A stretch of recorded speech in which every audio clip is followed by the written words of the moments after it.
Greetings to you. Greetings and welcome. Suspect is in police custody. The criminal is apprehended. The criminals are apprehended. And the suspects are in custody. So I want to congratulate the good thinking Guyanese at home and in the diaspora for calling out the criminals for what they are. I want to thank them. You serve your country well.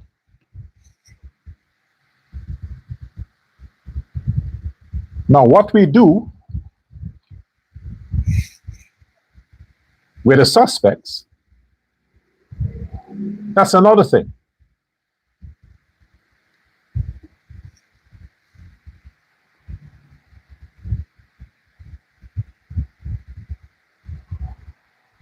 Welcome to Uncensored Guyana. I dare say to you, I am not propagandizing. I'm not just anybody's mouthpiece to pick up my phone and log into whatever page or whatever is it and just post a 30-second of nonsense on social media. And because largely social media algorithms would usually cause fake news, lies, and things like that to trend, we give the people who are the perpetrators of such, we give them the tools they need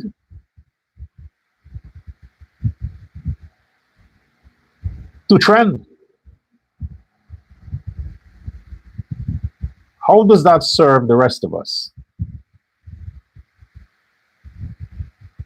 It just confirms our appetite and to what extent we will go to consume toxicity, kinship, what you are familiar with. What you eat, that is what you become. As a man thinketh, so is he.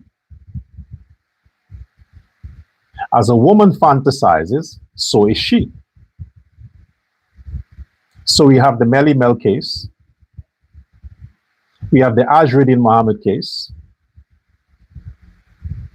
Before the rest of you, they continue to introduce themselves continuously as to who they really are. And one of the things I've learned as a young man, as a boy, when people teach you and show you who they are, don't question them. They know who they are better than you can ever think of. Believe them and act based on how they teach you to treat them. Treat them accordingly. We all know what we deserve. And whatever we think we believe we deserve, we project that energy and we attract the very thing. Some may say, you deserve more than that. You deserve better. No, we get exactly what we ask for.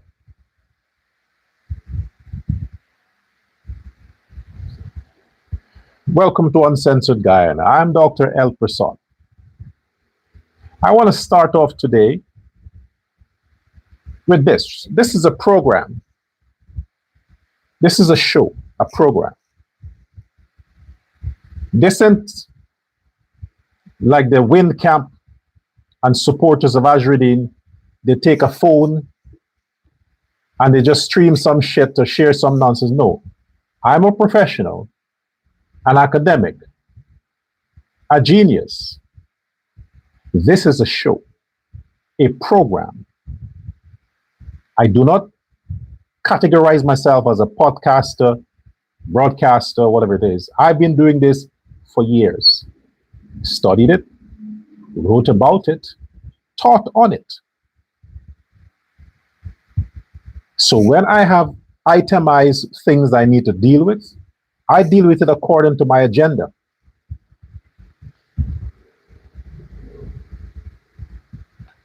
I don't pull stuff from my head. I still use the pen and a book. Still use.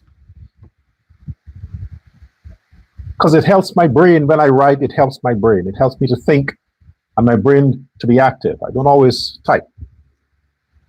Now I have to because of the books and the manuscript. But I write here first. Then I transfer it to the laptop. It's better for me. As against the other people who purport to be influencers, so to speak. And until they get some gossip from one of their sponsors, they have nothing to say. They cannot structure 1 hour or 2 hours and conduct and stream a live show by themselves without any material whatsoever to insert. They can't do it. It's above their intelligence. The only time they have something to push is when somebody has an issue with somebody else, and because they know you want to break into that neighbor's house, you know Melly Mel will do that. Call Melly Mel. Tell her nobody's at home. That's all she wants to know. And she's going to go and break into the neighbor's house because the gang knows that Melly Mel is the thief in the gang. So you want to get something done, call her. You guys have friends like that, right? You call them the foot soldiers. Any shit they will do for the right price. And women like that will kill a man in his sleep, would betray their father, their brothers. Well, she's incapable of having a husband, but that's how far they will go for the right price or the right meal. And they're done. They throw it out there. They move on to the other task. They're not going to stick around to see what damage would be created because their job is to deliver. Deliver, leave it, move on. Whatever happens, happens. They take no responsibility because they are not so wired. They weren't raised like that. They were raised in the streets, the ghetto, nasty. That's what you get. Apparently, there was independence celebration in New York yesterday or Saturday. Guyana's independence, they had it over there. You see, I thought that the 26th of May, independence, was for the nation, Guyana.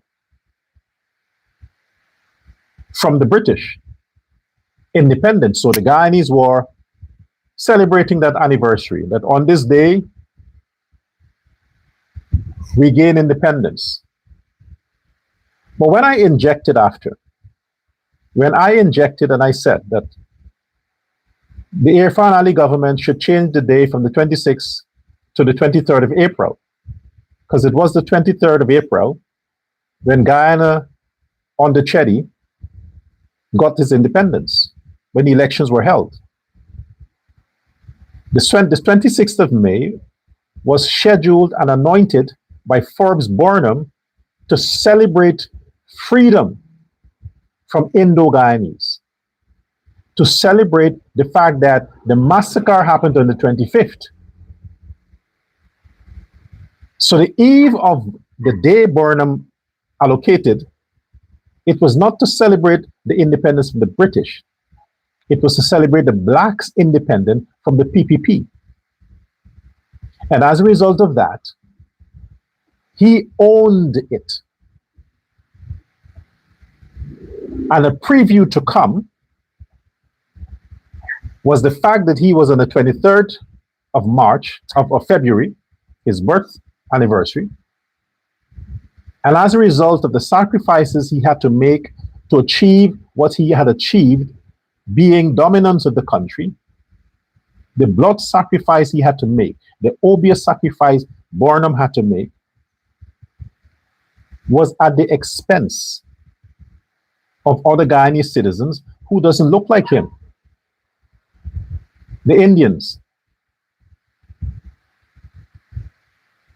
So he allocated the 26th of May to celebrate the murdering of Indo-Guyanese, the massacre, taking the country from Chedi and all those things. And they dominate that independence ever since. Ever since the Burnham independence, every year after that, only one cultural group activities relating to that particular racial group was ever observed around the independence. That was Afro-Guyanese, or the black people. It was never an all-inclusive occasion. It was just a black Independence Day. And you see that repeat itself over and over. Makes me wonder why the Ali government had to go out of its way to impress other people with the independence that he organized last month. You would think it's for everybody. That's what Ali would want. But that's not the true purpose, because if it was initially launched as a celebration of massacring Indo-Guyanese, no matter what you do today, it wouldn't change that initial foundation. The spirit of terror was already aligned and attached to the day May 26th. You can't change that. May 26th is an Afro-Guyanese celebration of independence from Indo-Guyanese, as if Indo-Guyanese were their slave masters. That's what they perpetuated. Hindus cursed them. So they had to liberate themselves from the curse of the Hindus by murdering the Hindus. So what you see happened, what you saw happen in America over the weekend, is a masquerade, a shit show of PNC, APNU, and WIN supporters, all black,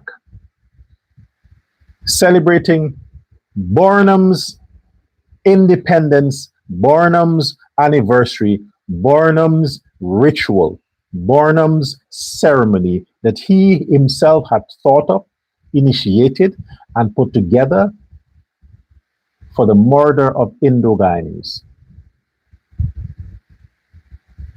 You look across the crowd that assembled and the activities and what they were doing. That was not independence of a nation because you saw one kind of people there. 99% of the persons, so-called Guyanese in America, who gathered for that so-called independence were niggers.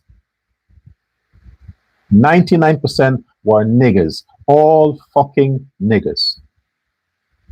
And not just that, the faces of the enemy of Guyana's democracy were ever so present. They made sure that their faces came on the camera to let the rest of Guyana see we are in charge of this independence. How do you think the average Indo-Guyanese would feel? Let me go with feelings. When every time, be it independence celebration in Guyana or independence celebration for Guyana in other country, America, it's big there, all you see, only kind of people you see are black people. Every year, even with an Indian government that are sponsoring, covering the cost of the celebration, you only see black people. Then it's not about Indians. It's not a celebration of independence for Guyanese. It's a celebration for black people. It can't be emancipation, because they have their Emancipation Day. Then what else is it? If it's not what we already suspect, they're celebrating the anniversary of the massacre of thousands of Indo-Guyanese by the hand of their demon king, who himself chose that day following the massacre, May 26th. The massacre happened on the Christmas Eve. 26th is the Christmas. They celebrate now. We killed them Indians. We got rid of these Indians. We took their land. We took their money. We took their livelihood. We ran them out of the country. Now it's time for us to celebrate. We conquered the enemy. You know how the empires, the kingdoms of the past, go into innocent territory to take possession, kill the people, terrorize the locals. Then they go back home with the trophies and they celebrate. That's what it's about. And the Ali regime, Ali government, serve your people, man. Serve all Guyana.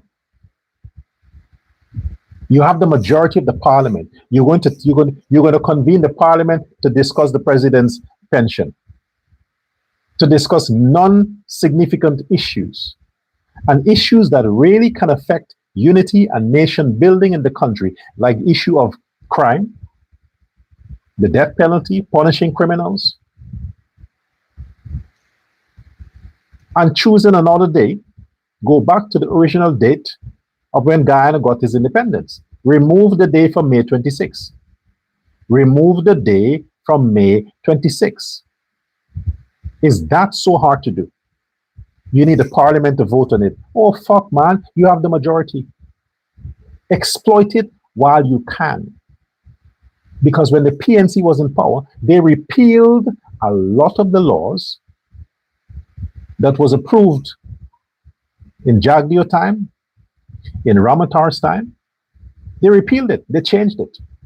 They used their majority in parliament to fuck up everything the PPP did prior to them coming in office. And now all you do, PPP, you accept what you inherited from PNC as it regards to legislation. And the only legislation you thought best to change and to update or to take back to its original form is the pension for the fucking president. And everything else, you leave it. You leave everything else. We don't want that. I've said before, even if you want to give the president a Lamborghini on his retirement as president, you get my vote. Go ahead. He deserved it. Irfan Ali deserves whatever package is due him. Give it to him. Don't waste my time over that. But bring the death penalty for them fucking criminals. Remove the day from May 26th back to its original date, 23rd of April, if you want to celebrate, commemorate the fact that the white man once had Guyana and Guyana gained its freedom, like the woman got the divorce from the man, fine. But celebrate the real date, not a fake date to celebrate obia and crime, violence against an innocent group of people. These are the things that causes people who have no interest in politics to get into politics. Because these issues that are so important to the people of Guyana are not being addressed. And the only way you can address these issues is to get involved in politics. So now if I decide to go full hard on, head on in politics, the next thing you would hear, you see, and he's criticizing Mohammed. That was his agenda all the time, to get into politics, to run for office. No, I am saying it loud out. I'm saying it. Change the fucking laws.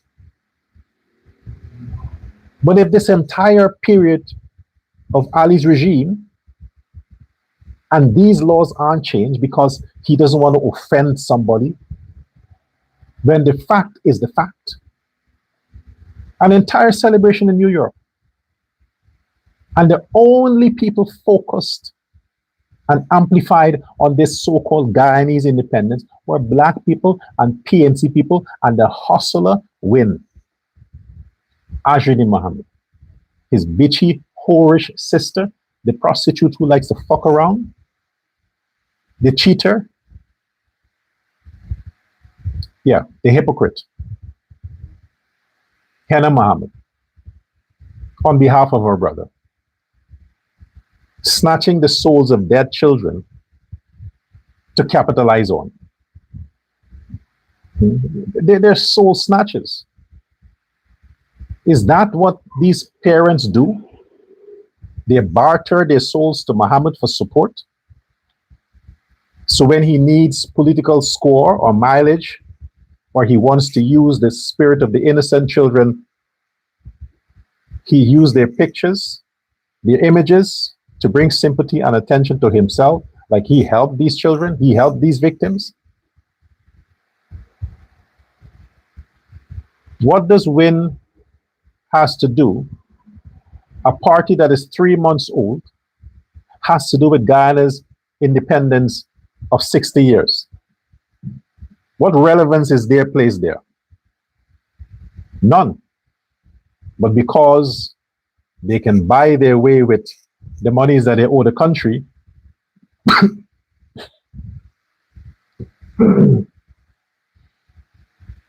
speaking of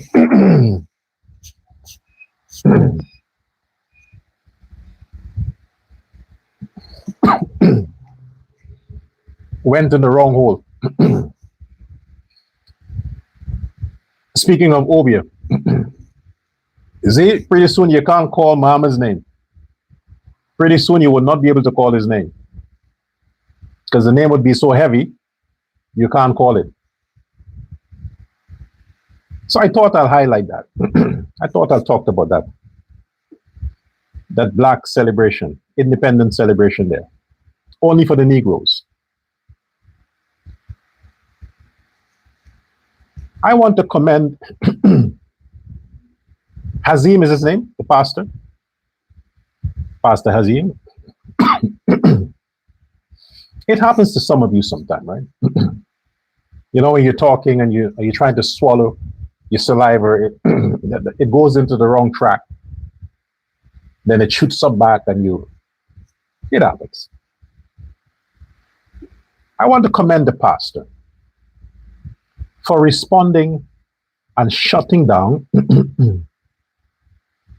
the rumors, the fake news, and the blatant incitement that came from a known publisher of fake news, Melly Prostitute Mel. She is a prostitute, a female pimp, that used to pimp little girls for Azruddin. Yeah, they know each other a long time. They know each other a long time.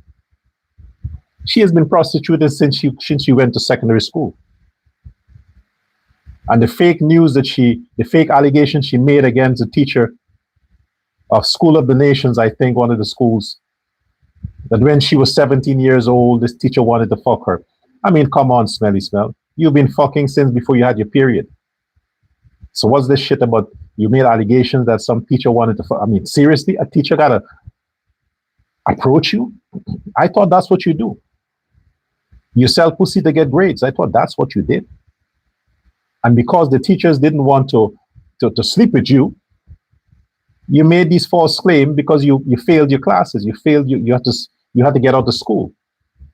And the shame in having to do that, you blame the teacher that, oh, the teacher wanted to fuck me. That's why I didn't go to school. No, you wanted to sell pussy for grades. But at that age, at age 17, you were finished. You had a hole that an egg, the egg from a fowl could just slip out. There was no grip anymore. You couldn't clamp onto a dick even if you tried to fuck it. So the men knew that about you. You couldn't deal with it because nobody wanted to buy your pussy to give you grades. They want you to study. And since you couldn't do that, your head is empty. Your head is empty. You made false allegations. And then you went into the business of prostitution because you couldn't sell your pussy anymore because you had finished the 70. You got other underage girls, other 17-year-olds and younger to work with your clients. Yeah, your story is nasty too, smelly smell. So imagine a woman now, close to her 50s, who started prostituting in her teens. You see why you have to do what you do, smelly smell? That is the only way you get attention. Because there's nothing else. You have nothing else going for you to get attention. You get attention because of the lies, and you are easily bought. You are the runner, the gossip bringer, the rumor spreader. Not even a propagandist, because propagandist is an elite name. It's a professional name. There's nothing bad about it. You have to be a certain academic level to be a propagandist. So you are not a propagandist. Neither are you an influencer. Yes, influencer that you can influence men because your mouth is still tight. Your mouth is still tight. Your pussy is loose, but your mouth is still tight and your hand can still grip a dick. So that's what you can still sell. Your hand and your mouth. Grab the dick and you suck on it. Because your pussy is of no use. So yes, you may have been doing that with Mohammed and you maintain the connection. So he leaked information because he is too pussy to do it himself. After the pastor embarrassed him, humiliated him on his own platform, he couldn't deal with it. Azruddin could not deal with it. That this humble man, well-spoken Indo-Guyanese, who has no interest in politics, who only wants justice for his nephew and for his mother to survive, put Azruddin to rest, embarrassed him. And I want you to, if you have not, to pay close attention to the body language of Muhammad during this time. If there were no cameras there, if it was a location where only Muhammad and his cronies were there, and this man was embarrassing him like that, Muhammad's body language is that he wanted to hit the pastor. He wanted to hit the pastor. Because he realized that, not this Indian. You can't bully this Indian. He didn't want to quit. He wanted to get the man to agree with him that, yes, it's the PPP's fault. The PPP did nothing for this. The PPP did nothing for that. Is the PPP covering up this or covering up that? But the man would not have it. The man would not have it and rightly told him his nephew just got murdered. They're interested in justice, getting to the bottom of it. Let the police do their job. This isn't a political thing. This isn't PPP or PNC or whatever it is. That is character. That is the kind of character needed in politicians. But since Mohammed is not a politician, he never will be. He will continue to be what he has always been raised to be: a bully, a terrorist, thinking he should always have his way. So when people don't agree with him, he buys their agreement, he pays for their agreement. That's his orientation. So the fact that the pastor shut him down and wanted to tell him, hey, shut your lying skunk, man. The man had to say, I don't curse, because if I was cursing, trust me, Muhammad, you wouldn't want to hear the explicits that will come out of my fucking mouth if I was cursing. He was cursing in his mind, but he's like, I'm a pastor. Let me maintain myself. God is in charge. Let Jesus curse this asshole. And this fucking idiot didn't get a clue. He didn't take a clue.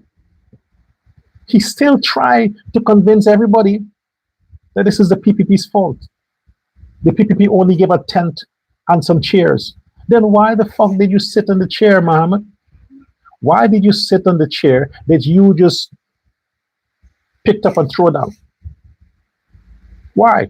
The same chair that you discarded, you cussed the chair, you insulted the chair and the tent. Why didn't you just step out of the tent and go sit on the grass or go in your vehicle? You shameless pig.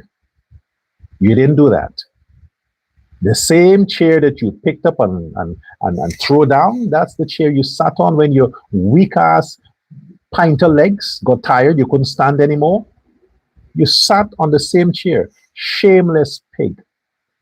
Under the tent, you were cussing. Do you see anybody from the PPP doing that?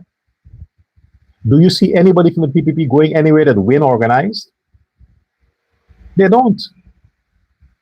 But you're always trolling the paths of the PPP because you know there is blessings under the PPP.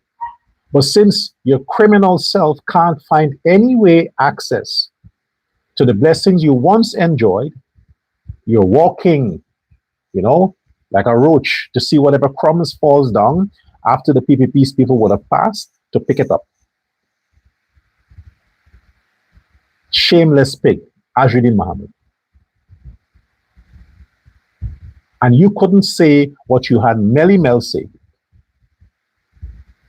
You sent it to her. It's important, while I captioned suspect in police custody, because I'm not focusing on the so-called suspect that is in the police custody. I want to focus on the suspects that brought the trash they brought on Facebook. Melly Mel and Mohammed. They're the real suspects in this issue.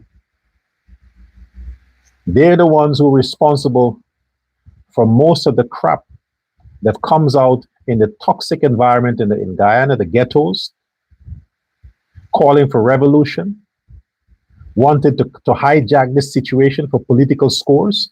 They're the suspect. They're the criminals. They're the ones who should be charged for crimes against the Guyanese people. Smelly Smell and Mohammed. Because at the end of the day, what I want you to understand in that so-called video that Smelly Smell did when she was just whichever part in the basement she was, it is an attack on Indo-Guyanese again. Indo-Guyanese, it is an attack on you because Azruddin Mohammed is not only after the PPP or Ali or Jagdi, he's after the Indo-Guyanese in Guyana. What Smelly Smell said in that video, it is a broad, she's using certain narratives to provoke a thought pattern so people can draw irrational conclusions. This is an Indian thing. Koli people like doing these things. Mommy's about to die. Mommy's property is there. Brother and sister having discussions over who gets what. They have all these animosity amongst themselves. They meet at the house to discuss the issue with mommy as to who she's going to pass this property on to. And apparently, mommy said, well, I'm going to give it to the little son. And the others got angry. And since they were high on alcohol, typical Kuli people would be fighting amongst themselves for land and house and inheritance. So they waved their cutlasses on each other. And the little boy maybe ran to his father to protect his father. And instead of the father getting chopped, the little boy, his neck was sliced with a cutlass. And then they realized, oh my gosh, what did we do? So they thought, let's make a bad job and try to kill mommy. And we'll blame it on some robber, hoping it's going to be a black man. Because after all, black people are thieves. That is the narrative. Azruddin Mohammed got that prostitute to push, claiming that some police contact that she has. She always has some contact somewhere. Somebody's always leaking information to Smelly Smell. Somebody's always doing that. So you will think that she is so well loved that police officers, officials in ministries, like when she fabricated those things against Anil Nandalal, it's always somebody in the camp, police, whatever it is, that told her some relative murdered that child accidentally. She was thinking, this don't make any sense. I was wondering, no, you are incapable. Smelly Smell. You are a low IQ, low energy individual. All them sperm that you have taken over the years, your almost 2,000 body count of men that you fucked, could be more. Most without a condom in your ass, your mouth, your pussy, wherever it was available. You had 3, 4, 5 men at one time, your orgies. You have no energy. Your atma is done. You are zero energy, Smelly Smell. So you can't think. You can't feel. You are a programmed pundit for Muhammad. They tell you what to say, and because you have this mouth like the fish market, people tune in. What gossip she has now, what crap she has now to say. But you echo in the sentiments of Azruddin Mohammed. And Azruddin Mohammed wanted to push a narrative that this was an inside job done by relatives because it's an Indian thing, fighting for land and house and killing each other for land and house. The child was just a casualty. But it was really for the brother who got the house. Nasty. Very, very nasty. We don't bother with Azruddin. He has a axe to pick. He thinks that he wanted Indo-Guyanese to stand with him. But if the Muslims didn't want and wants nothing to do with Muhammad, how the fuck he thinks Hindus will? Don't worry about the pandit, man. Fuck the pandit. He ain't a pandit. Look at him. Look at him. Which pandit you know is into homosexuality? That's against Hinduism.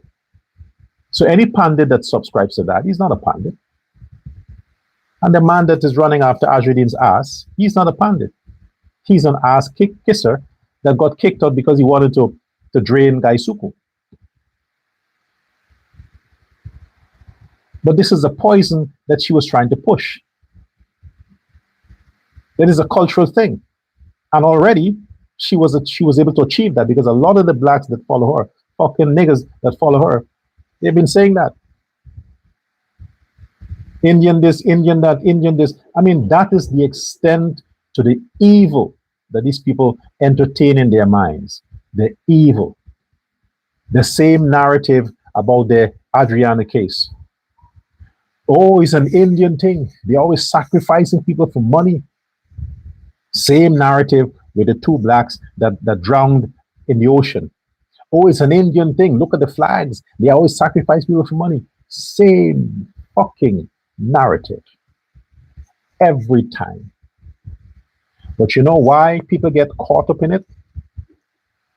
Because they forget. They forgot that just yesterday, this is the same thing they were saying. And what is even more concerning for me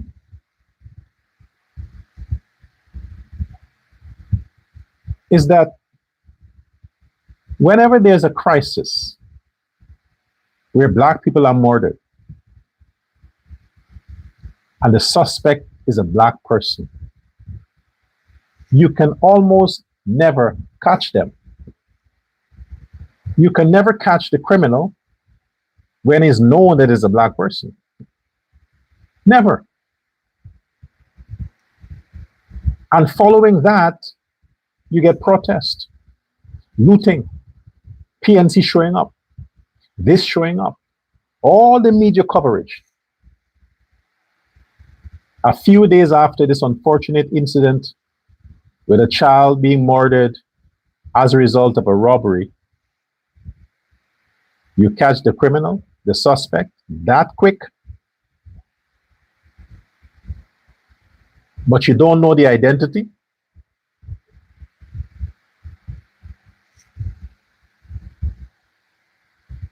I follow the Guyana police very closely. And almost every time they have a press release regarding a crime involving suspects, attached to the text is a photo of the suspects. Always. Something as gruesome as this child losing his life, allegedly by home invasion, and you have, in response to what a prostitute say, Guyana Police Force, responding to allegations of a prostitute. A prostitute. Nobody credible. This is a junkie, a cocaine user, a drug addict, a party animal, a woman that is involved with escorts, fucking and sleeping with men for money, and women. You are upset, or you reacted to claims from such a person as if it's credible.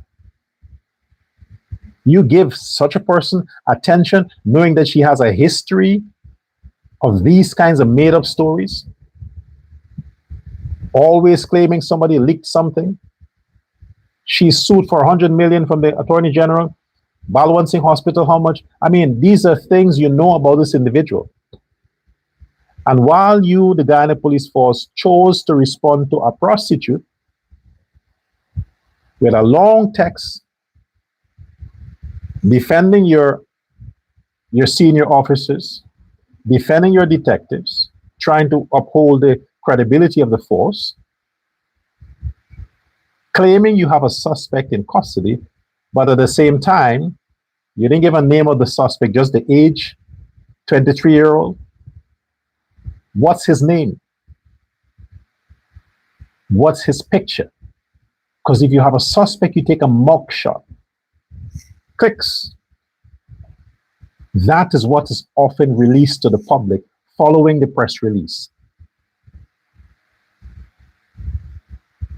I didn't react to pictures I see circulating on social media because I wanted an official image from the Ministry of Home Affairs or the Guyana Police Force. Official. They must publish it. Not some newscast or some pundits of whatever. No. Even if some police took a picture of the suspect and leaked it to somebody, it is not official. I need an official name and image of the suspect to be produced. As of now, coming on my show, I went into the site, I looked at the pages, I saw nothing. No image. All the newspapers, all they have is the same thing everybody else has. A suspect, 23-year-old, confessed, blah, blah, blah, blah, because the police has clothing, some music equipment, they have the knife. So in 2 days, the police got a knife, clothing, fingerprints, and they have already verified, tested that these things belong to this individual. So it means that the individual was in the system before.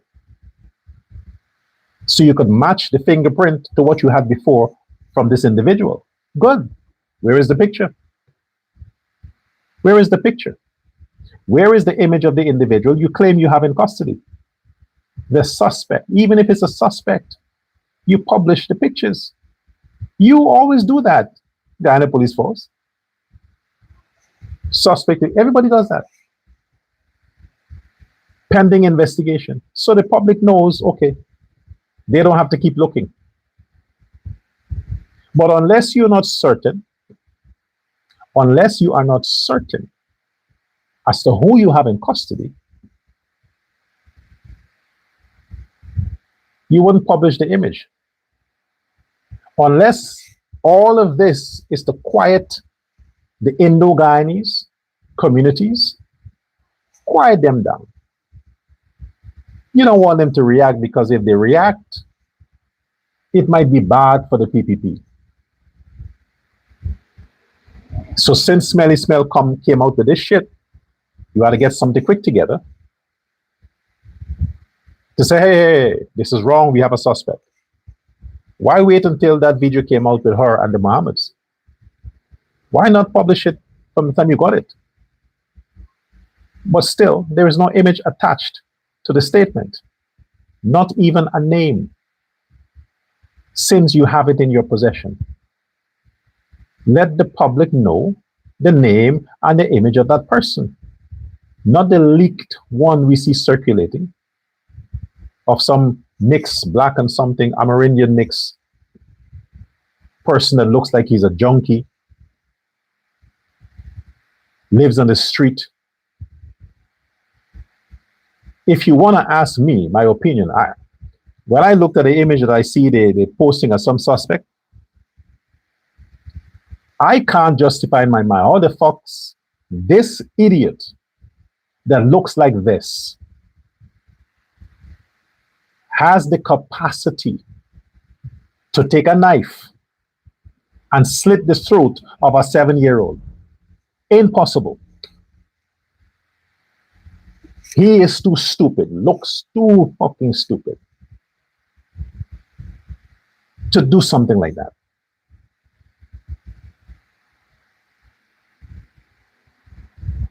So if you have footage that that individual is the one who entered the building, then it's probable. If you say he confessed, to doing it. He went to a house before and people were home, so he targeted one. It makes no fucking sense. Doesn't add up. You either have a suspect or you don't. But your story makes no sense. Especially not the image they're circulating.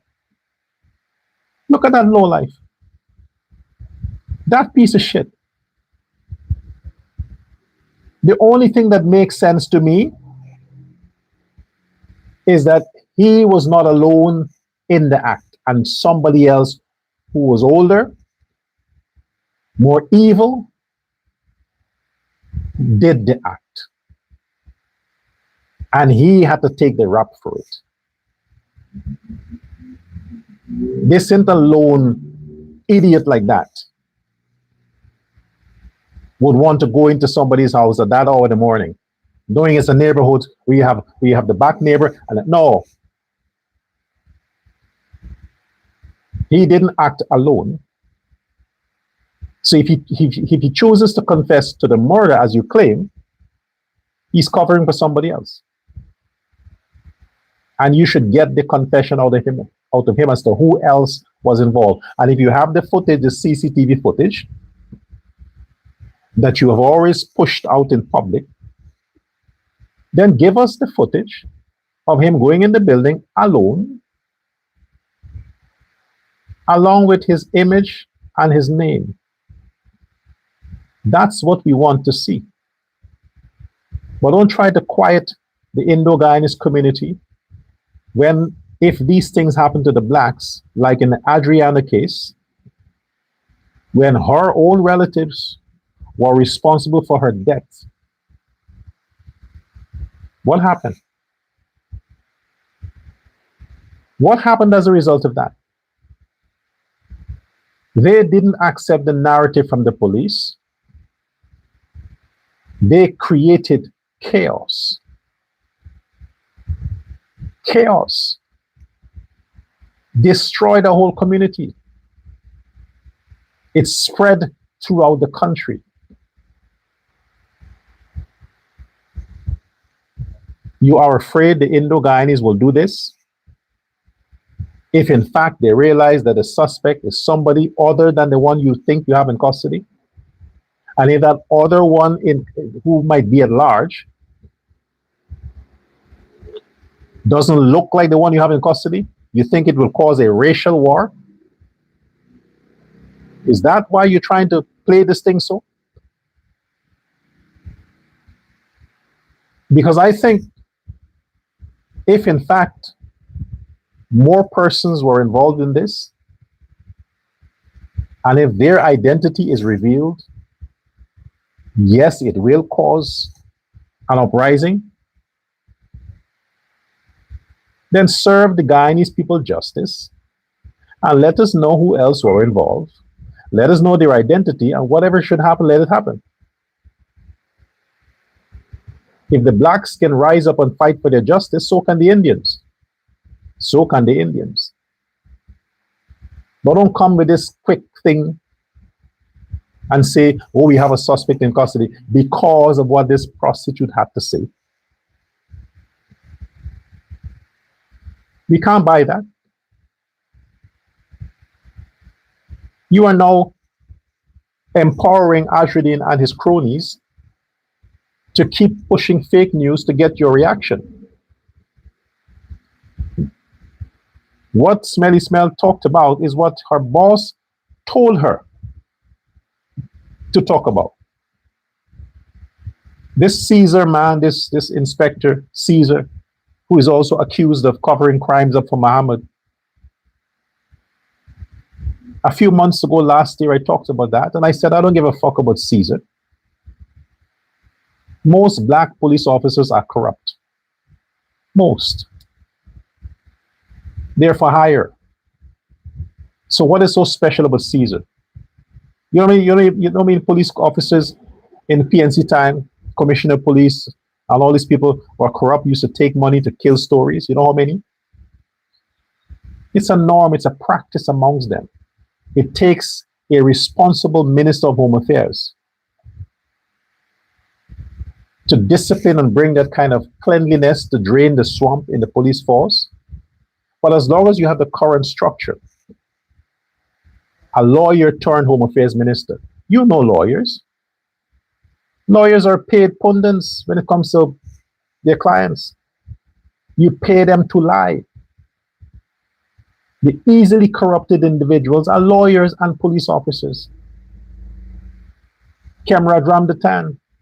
Then he allegedly took money to cover up the issue with the Mohammed's boat heist in Curacao. Not to speak about it anymore in the parliament. You have another Home Affairs Minister as a lawyer too. She's also a lawyer. You don't trust lawyers. You think they're going to clean the system when they came from a profession that deals with corruption and not in professionally stop it, but engages in it? Of course not.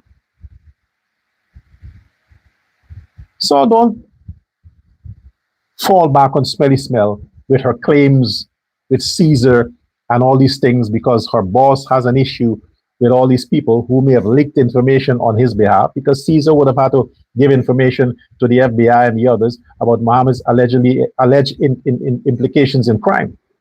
He would have also given information. So you understand if Mohammed had issues with the people because they didn't lie for him. They saved their own ass. So he has a vendetta. He has to get back and get even with them. The real issue here is what you allow yourself to consume. A 7-year-old, like many other innocent children in Guyana, lost their lives to violence. But yet, nobody who would have taken the life of a child has been sent to the gallows. Nobody. They're in prison. Some of them have served their time. They're back out on the road recruiting others as to how not to get caught. If you had common sense laws that deals with these level of crime, do you think they would see it as an option? They would not see it as an option. This alleged suspect that they have in custody, no name suspect, no name, no face suspect that they have in custody, he will just go to jail, serve a few years, and come back out. He would not be put to death. He will not face the death penalty. He would not face capital punishment. He wouldn't. So what is the point? What is the value of Aftab's life? What was the value of his life?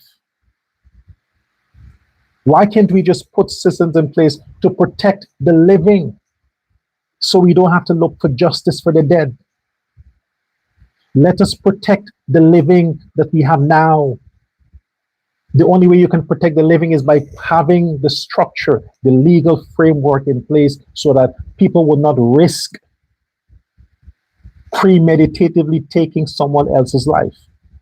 It's not a car accident. It's not a natural disaster. It's where somebody made a decision to murder another person. Now all the fake people coming out pretending like they care. Pretending like they care. The issue here is not that, because a lot of you didn't know these people exist until this strategy. You didn't know they exist. Now you care.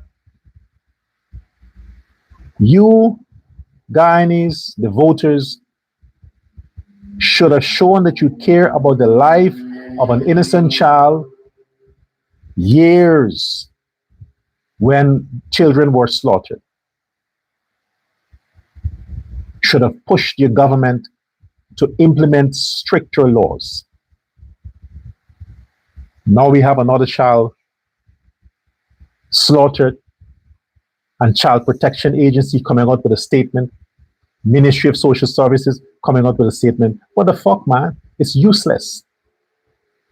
That's what they always do. Come out with statements. Always. Our sympathy goes out. Our condolences. We're calling on all Guyanese. We're this. Same theatrics. But then tomorrow, another breaking news. Another child murdered. Same statement. You bring a tent. You comfort the relatives. Oh, God is in charge. Justice shall be served. How about protecting the living? You know, the best justice you can deliver to humanity is to make sure that human life reaches 75. 70. Reaches 75. When they reach 75, the rest is up to you, to the universe. That's how you show you care. That those who are born now have the protection, social protection, legal protection to enjoy their lives, to live beyond 75 years. The President of the United States is almost 80. Look at him, still fighting wars. 80 years old. You have leaders in Africa, 90 years old, still fucking. Why can the average Guyanese enjoy a full life? A full life. And how can that be possible? Change the fucking laws.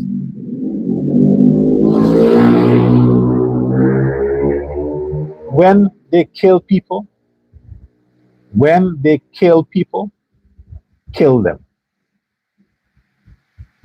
You talk about suspect. He's in police custody. If what you're saying is true, alive and well. Alive and well. Just a little gash in his hand. His boss says, whatever shit. Fuck, man. I ain't buy the story, man. I ain't buy it. But however, he is alive and well. How is that so? The child is dead. An old woman is nursing a life-threatening wound in the hospital. But the alleged criminal is alive in the protection of the police. Look at the irony. The police was not around to protect that child, but they're protecting a criminal, alleged criminal, who will be sent to prison to enjoy a lifetime of protection.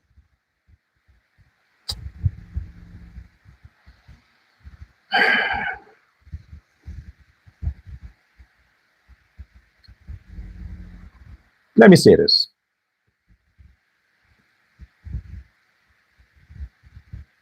I would like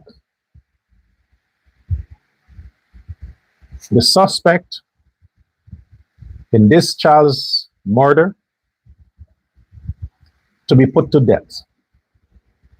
I would like the suspect, after conviction, to be put to death. That's the just punishment. You take a life, your life must also be taken. It's simple. A life for a life. That is what I would like to see. That is the justice I would like to see. If that person, Guyanese, decent Guyanese,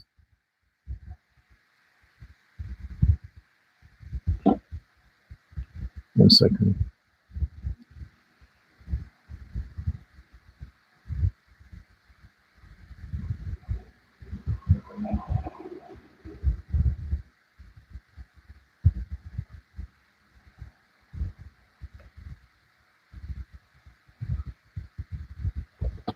Decent Guyanese,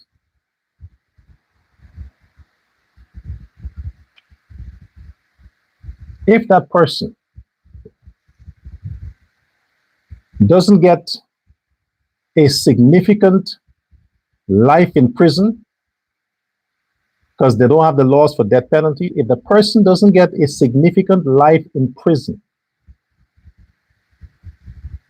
I would ask us to go out and protest for true justice to be delivered for AFTAB. Go out and protest. We ain't accepting no 10, 15, 25, 32 years. If it's not life without parole or the death penalty, we go out, we protest, and we demand the government to see to it that this person never see the light of day anymore for that murder. This is what I'm asking. Thanks for your attention. Until next time. Goodbye.